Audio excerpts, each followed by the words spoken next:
kayıt Yeşim Yalçın tarafından kaydedilmiştir. Hebu kes Xwedê me stirt nebû. Rojekî hebû qiralet. Sê hevjî kurê qiral hebûn.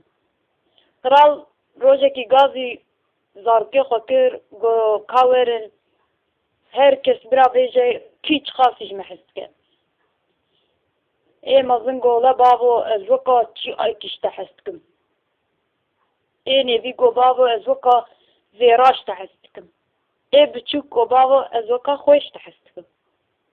Bavî got kurê min çawa yek weka çiya ji me hez dike, yek weka zêra ji me hez dike, di çawa weka xwe ji me hez dikî. Gola ez weka xweş te hez dikim. Bavî û xeyîdî got madim kî tu weka xwe ji me hez dikî, ez te îdî naxwazim û mîrasa xwe jî ez ji te re nahêlim û o ji mala me hare bara dayim. Ma sal zaman darê de çûn, kurê wî mezin anî danî ser text her tiştî xera kir, ew kir û kurê wî jê re nebû ê mezin bara dayim. Ma ê ortanca got kapsê ê ortanca weka zêra ji me hez dike ez ê ortanca ca bînim. Ê ortanca jî anî ê ortanca çi kir û ew kir xera kir wî jî ne kêra bavê xwe hat ne kêra kesî hat mêrik ola ev jî ji min re nabe ez ê bera wî dim jî. Dîn dayê tiştek nabe bera ê ortanca jî de. Ma rojekî gole gotine yek gazî te dike wê te ve şîvê.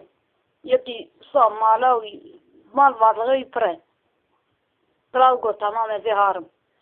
Kral çû maleka xweş, saltanateka xweş, û wê lan jwara anîtin û çêkirin û kurê wî berê biçûk biye ja ku mezin biye kurê xwe nas nake. Kî ja xwarinê xwar tem xwarina wa de tune, kî ja xwarinê xwar tem xwarina wa de tune.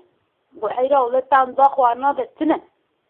Got ka ev çi ye yanî got xwediyê malê ez ê tiştekî ji te pirsim lêbelê te nexeyîbîm. Got pirse.